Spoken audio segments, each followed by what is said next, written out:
બનાસકાંઠાના પાલનપુરમાં ગતરાત્રે પડેલા વરસાદના કારણે અનેક મુશ્કેલીઓ સર્જાઈ। પાલનપુર અંબાજી હાઈવે પર ઘૂંટણસમાં પાણી ભરાતા વાહન ચાલકો મુશ્કેલીમાં મુકાયા હતા। જૂના એસટી બસ સ્ટેન્ડ સહિત હાઈવેની આજુબાજુની સોસાયટીના અનેક વિસ્તારોમાં પાણી ભરાતા રહીશો પણ મુશ્કેલીમાં મુકાયા। દર વરસાદમાં પાણી ભરાવાની સમસ્યાનો કોઈ નિકાલ ન હોવાથી વાહન ચાલકોને મુશ્કેલીઓ વેઠવી પડે છે।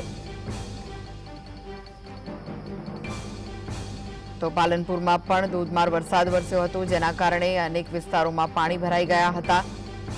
हाईवे पर पण पाणी भराया हता, त्यारे पालनपुर अंबाजी हाईवे पर घूंटणसमा पाणी भराता वाहन चालकोने हालाकीनो सामनो करवो पड्यो हतो। दर वर्षे अहीं पाणी भरावानी समस्या सर्जाती होय छे। हाईवे आजुबाजुनी सोसायटीना रहीशो पण मुश्केलीमां मुकाया हता, कारण के रोड रસ્તાઓ पाणीमां गरकाव थया हता।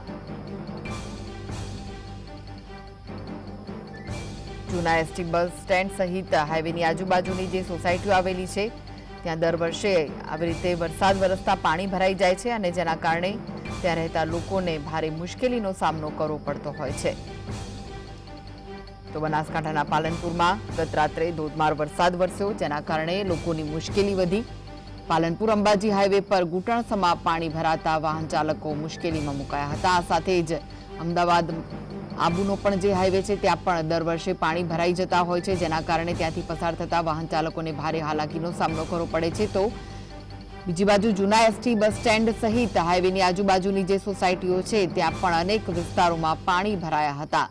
दर वर्षनी आ समस्या छे, तेम छतां पण तंत्र द्वारा कोई ठोस निकाल लाववामां नथी आवतो, जेना कारणे जे लोको त्यां रहे छे तेमनी मुश्केली वधी छे।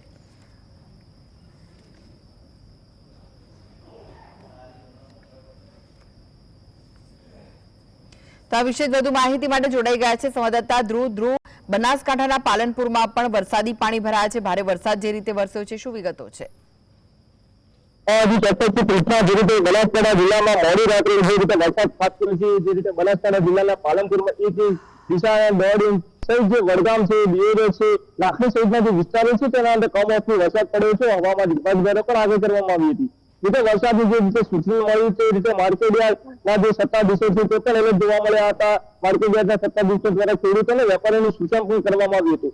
એટલે મહત્વની જે રીતે વાત કરવામાં તો મોડી રાત્રે જે રીતે વરસાદ પડ્યો, પાલનપુરના માત્ર 1 ઇંચ વરસાદના અંદર શહેરના અનેક વિસ્તારોની અંદર વરસાદી પાણી ભરાયા છે। ગણેશપુરા સહિતના જે વિસ્તારો છે, ગઠામણ, પાટિયા છે, પાલનપુરથી અંબાજી જતા જે મુખ્ય હાઈવે વિસ્તાર છે ત્યાં આગળ પણ વરસાદી પાણી ભરાયા। વરસાદી પાણી ભરાવાના કારણે જે વાહન ચાલકો છે તે લોકોને ભારે મુશ્કેલીનો સામનો કરવો પડે છે, કારણ કે જે રીતે ઘૂંટણસમાં પાણી સામાન્ય વરસાદના માત્ર 1 ઇંચ વરસાદના અંદર ભરાઈ જતા હોય છે। જે રીતે ચોમાસાની ઋતુની જ્યારે શરૂઆત થશે ત્યારે તેઓ ચાટ ગળાશે, આવો સવાલ ઉઠવા પામે છે।